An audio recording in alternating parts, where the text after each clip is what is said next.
เพิ่นว่าเพิ่นเฮ็ดบุญดูๆเนี่ยอุทิศไปให้ญาติที่ล่วงลับไปญาติได้รับบ่พระพุทธองค์เพิ่นก็ว่า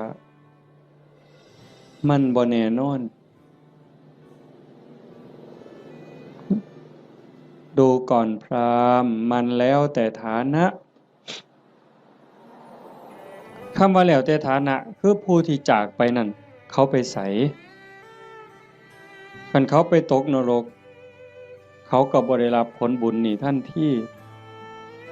นรกเพิ่นบอกว่ามีอยู่457ขุม457ขุมบ่ได้บุญทันทีคันสิได้ก็ในเมื่อรับรู้รับทราบแล้วก็ยินดีอนุโมทนาสาธุนำสิ่งที่เฮาเฮ็ดเฮาทำเขาก็จังสิได้คันไปเกิดเป็นเปรตมี12